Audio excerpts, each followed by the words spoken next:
Saudara, Wakil Ketua Umum Partai Gerindra, Rahayu Saraswati Joyo Hadikusumo mengaku heran dengan respons kritis PDIP terhadap kenaikan pajak pertambahan nilai atau PPN menjadi 12%. Kami kutip dari laman kompas.com, Rahayu mengungkit bahwa ketika rancangan Beleit itu dibahas di DPR dalam rancangan undang-undang tentang harmonisasi peraturan perpajakan atau RUU HPP, PDIP merupakan fraksi yang mendapatkan jatah kursi Ketua Panitia Kerja atau Panja.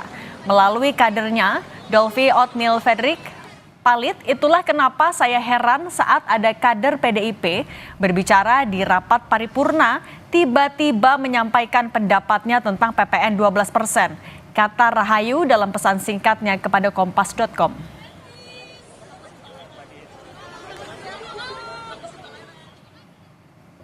Melalui pesan tertulis kepada Kompas TV, Wakil Ketua Komisi 11 DPR RI Dolvi Otniel Fredrik Palit menyatakan, Undang-Undang HPP merupakan undang-undang inisiatif pemerintahan Jokowi yang disampaikan ke DPR tanggal 5 Mei 2021. Seluruh fraksi setuju untuk melakukan pembahasan atas usul inisiatif pemerintah atas RUU HPP. Selanjutnya, RUU HPP dibahas bersama antara pemerintah dan DPR Komisi 11, disahkan dalam paripurna tanggal 7 Oktober 2021. 8 fraksi, fraksi PDI Perjuangan, Partai Gerindra, Nasdem, PKB, Demokrat, PAN, P3 menyetujui Undang-Undang HPP kecuali fraksi PKS. Dolvi menambahkan pemerintah dapat mengusulkan perubahan tarif dalam rentang 5% sampai 15%.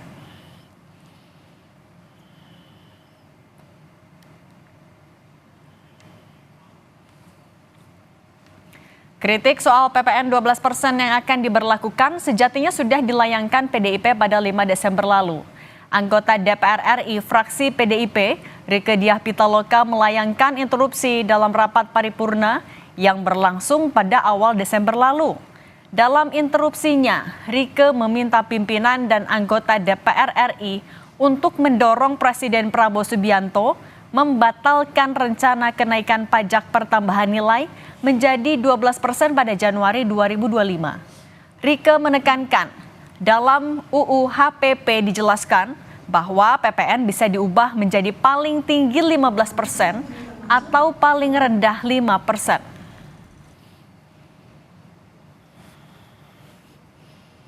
Maksud pada ayat 1 dapat diubah bukan hanya paling tinggi 15%, tapi bisa juga diubah paling rendah 5%.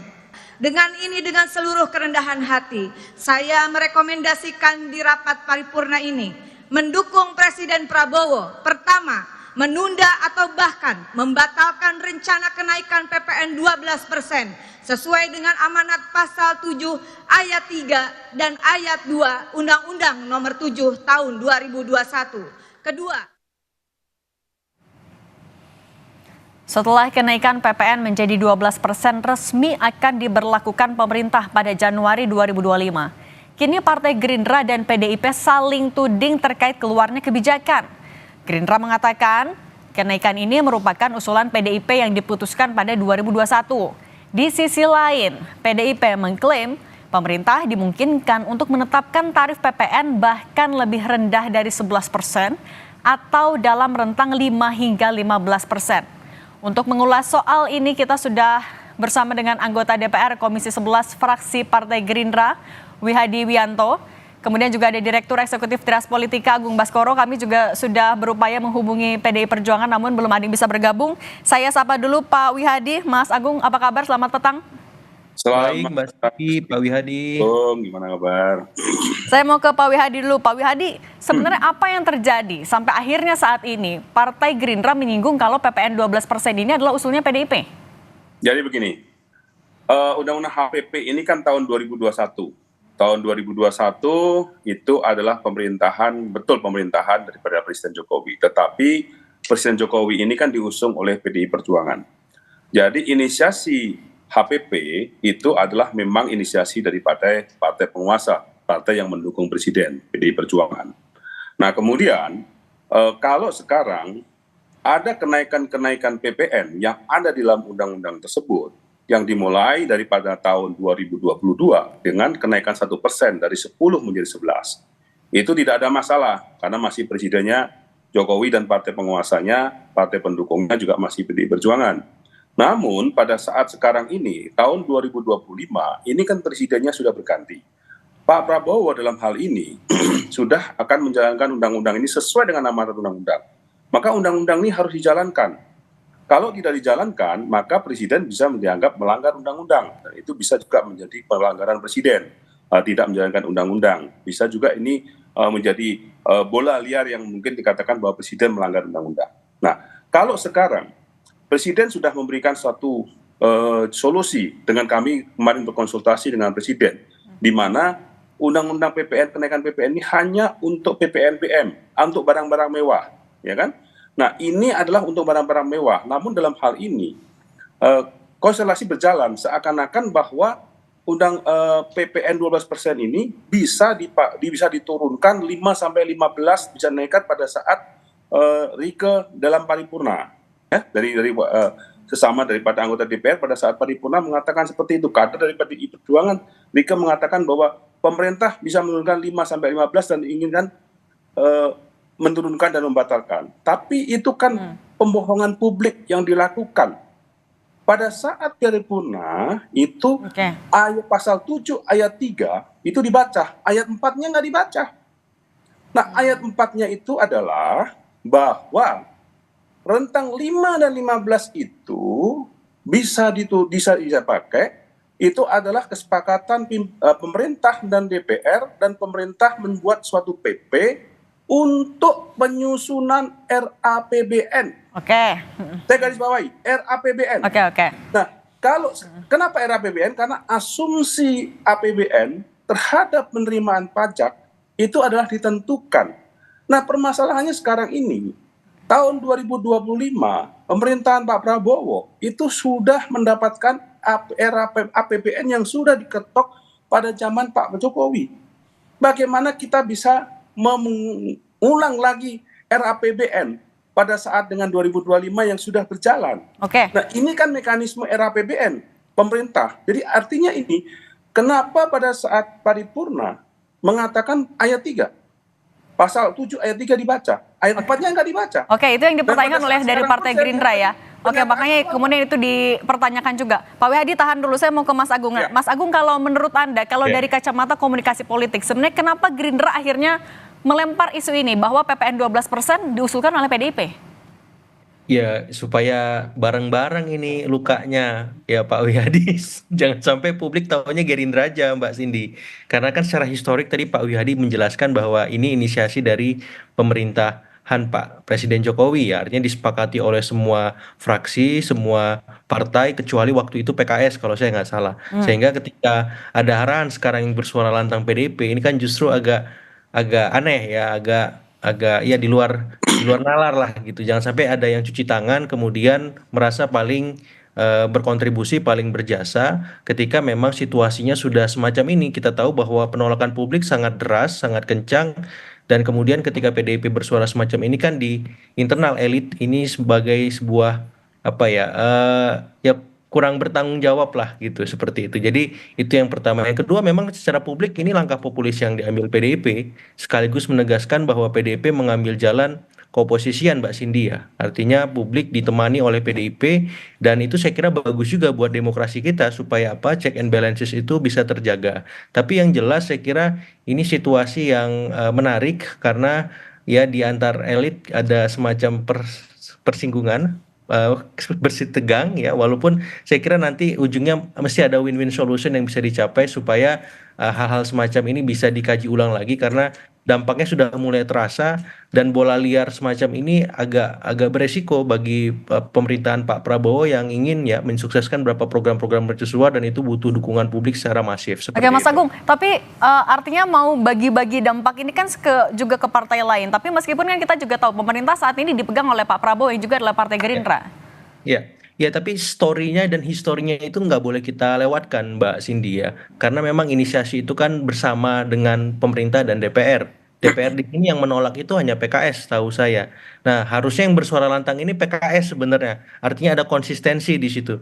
Tapi ini PDIP ya. Saya kira ini tukar tukar posisi saja, tapi ini kan buat Gerindra yang hari ini memegang pemerintahan dalam tanda petik kurang bertanggung jawab. Karena kan kita bicara keberlanjutan, otomatis hal-hal yang memang sudah kita sepakati dilanjutkan dan didukung bersama. Dalam nalar Gerindra kan seperti itu. Ini kok jadi Gerindra yang bertanggung jawab sendiri. Nah, itu yang membuat Pak Wihadi agak keras sedikit sore ini. Seperti itu, Mbak Cindy. Oke, Pak Wihadi, tapi kan meskipun juga kenaikan PPN ini sudah menjadi amanat dari undang-undang, tapi kan sebenarnya masih ada jalan lainnya adalah Presiden menerbitkan Perpu atau minta persetujuan DPR lewat PP. Kalau dari Gerindra menawarkan atau mendorong Pak Prabowo untuk melakukan hal itu nggak? Jadi begini, yang masalah PP itu tidak bisa, ya kan? PP itu kan karena kaitannya adalah PP itu adalah untuk pembahasan era APBN. Ini harus pengertian masyarakat itu harus jelas dulu. Jadi jangan seakan-akan bahwa pemerintah bisa membuat PP untuk merubah angka daripada besaran daripada PPN itu. Bukan itu gitu loh. Jadi jangan bicara PP dulu sini Mbak Cindy ya. Jadi ini adalah PP itu adalah kaitannya dengan era APBN. Ya, bukan era APBN asumsinya mau berapa. Itu kan era APBN itu kan harus dibuat asumsi daripada penerimaan dari pajak gitu kan. Saya kaitan sekali lagi gitu kan. Nah, kalau Perpu gimana, Pak? Nah, begini, Perpu itu kan kewenangan daripada presiden. Ya kan? Kalau kemarin kan presiden sudah mengatakan jalan keluarnya adalah bahwa ini PPN diterapkan untuk barang-barang mewah. Itu, ya kan? Nah, ini kan belum selesai masalah ini. Barang mewahnya itu apa saja? Yang ini kan lagi disusun oleh pemerintah. Sehingga pemerintah sudah jelas nanti barang-barang apa yang dikenakan. Jadi kenakan barang mewah itu adalah barang-barang yang tidak terkena kepada dampak masyarakat menengah bawah. Pak Prabowo selalu menjaga daya beli masyarakat menengah bawah. Jadi makanya dalam hal ini adalah selected item. PPN dikenakan untuk selected item. Jadi janganlah kita dengan Perpu yang mungkin ya bisa dengan Perpu, tetapi kan permasalahannya kan masa dengan hal seperti ini dengan Perpu kalau ada jalan lain yang keluar, kan Perpu itu kan menggunakan sesuatu hal yang sangat-sangat darurat gitu kan. Ini kan kalau kita lihat jalan keluarnya bahwa PPN dikenakan, ini masih ada stimulus-stimulus yang diberikan kepada pemerintah, kepada rakyat juga. Jadi pemerintah memberikan stimulus, misalnya dengan PPN yang memberikan diskon 50%, kemudian juga dengan adanya kenaikan gaji guru, kenaikan gaji UMP, dan ini kan menjaga daripada daya beli masyarakat menengah bawah. Oke. Kita tahan dulu Pak Wihadi, kita mau balik lagi dulu juga soal saling klaim antara Gerindra dan juga PDIP. Tapi kalau misalnya saat ini, sebenarnya dengan PDIP yang juga sudah saling bantah sebenarnya atau saling sama-sama mengkritisi, ini membuat hubungan antara Gerindra dan PDIP terimplikasi nggak sih? Ke ini, Pak Wihadi dulu. Gimana? Ke Pak Wihadi, kita balik lagi tadi ke soal yang PDIP dan juga Gerindra. Tapi dengan PDIP dan juga Gerindra yang sudah sama-sama mengkritisi ini soal PPN 12%, ini mempengaruhi hubungan antara Gerindra dan PDIP nggak?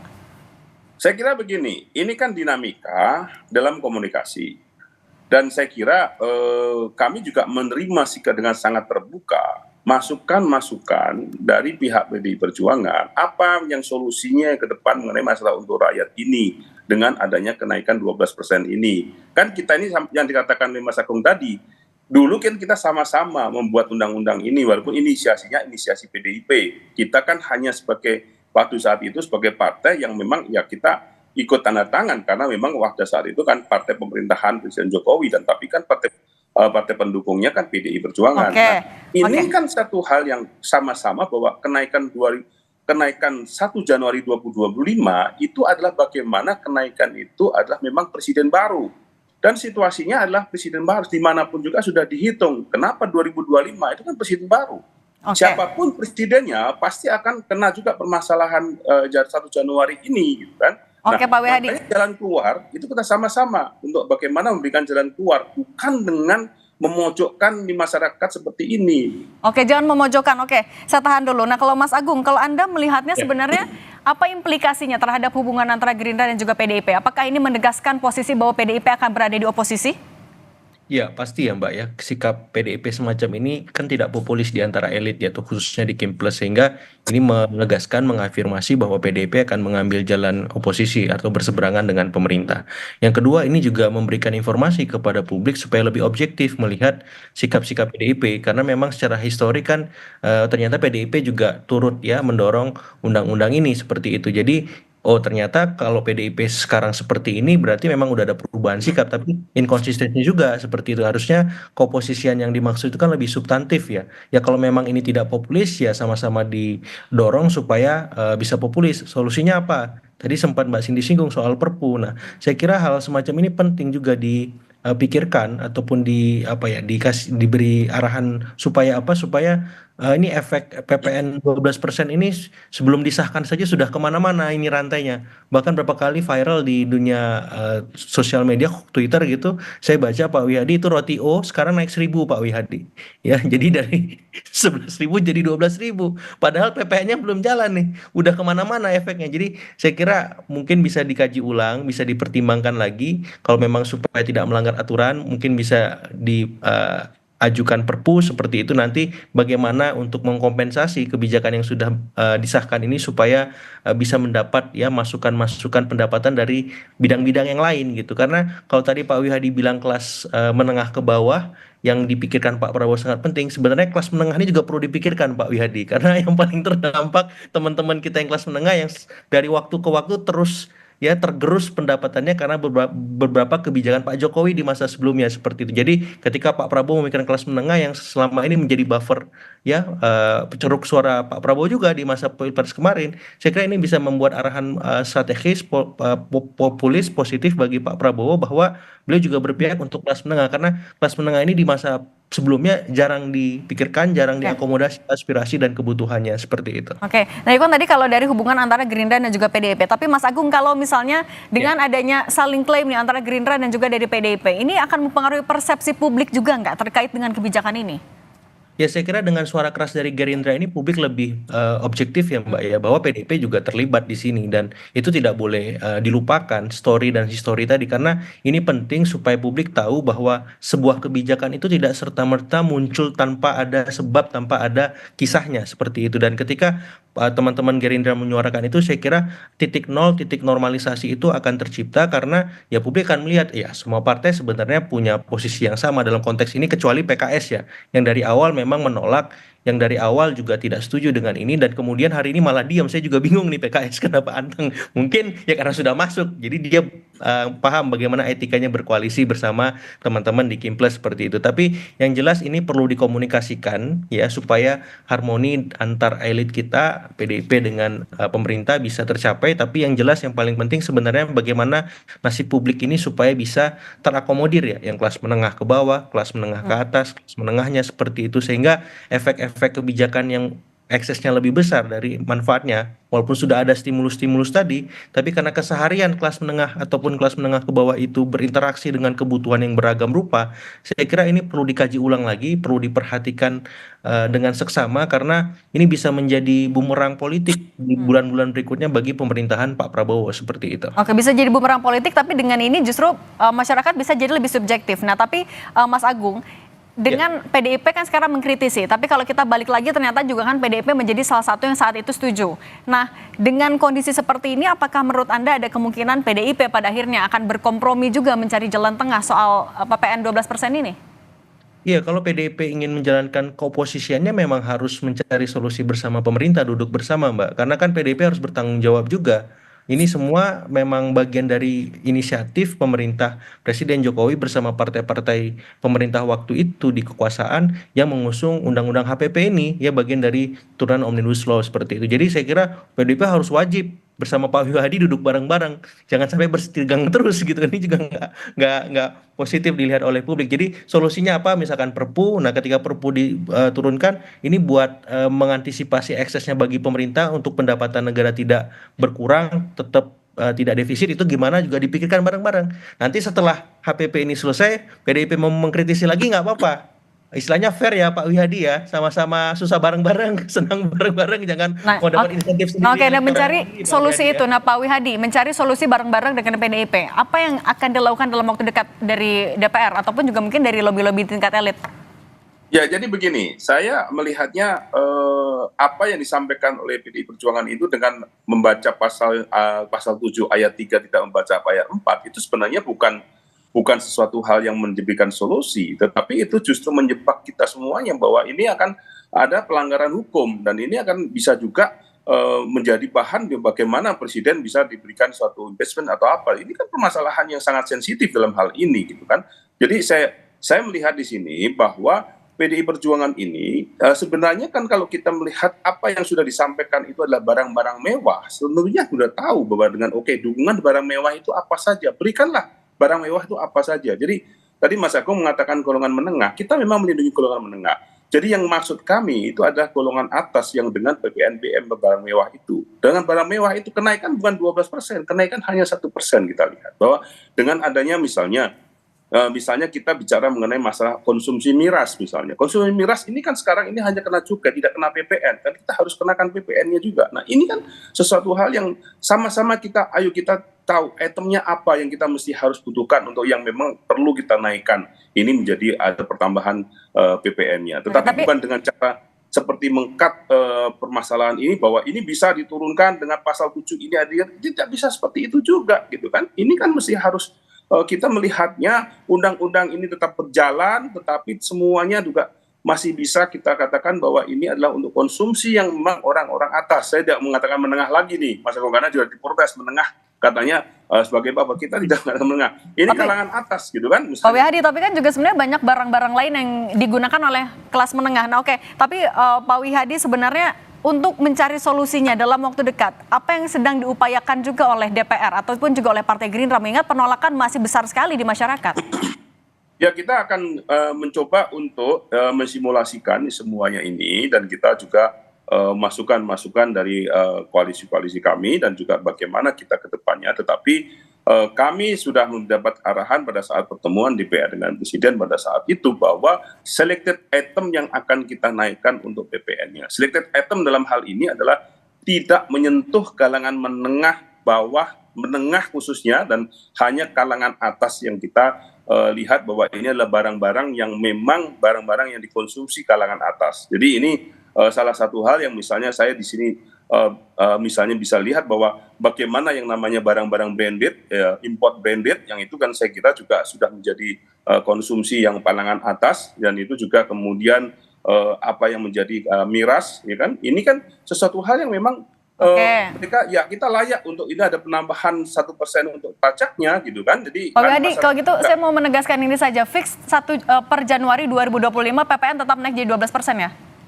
12%, kenaikan 12% hanya untuk barang mewah. Ini yang sampai saat ini masih dalam pembahasan kita. Oke, Pak. Bukan kenaikannya 12% itu langsung disamaratakan 12%. Ini kadang-kadang pinter juga nih oleh Kompas gitu. Seakan-akan 12%-nya itu semuanya kena 12% gitu kan. Makanya kami juga masih tunggu Pak kategori lengkapnya itu seperti apa. Tapi Pak Wihadi Wianto, terima kasih. Sedang disusun oleh pemerintah nanti ini itemnya apa saja, selected item kita katakan gitu kan. Jadi jangan kenaikan 12% semua, enggak semua juga gitu loh. Jadi ini selected item nih, jangan dipinter-pinter. Oke, makanya kita tunggu ya Pak, item-itemnya dari pemerintah. Pak Wihadi, terima kasih banyak. Kemudian juga Mas Agung, terima kasih banyak. Kami juga masih berupaya menghubungi PDIP, tapi masih belum ada yang bisa bergabung. Terima kasih semuanya, sehat selalu. Ya, makasih.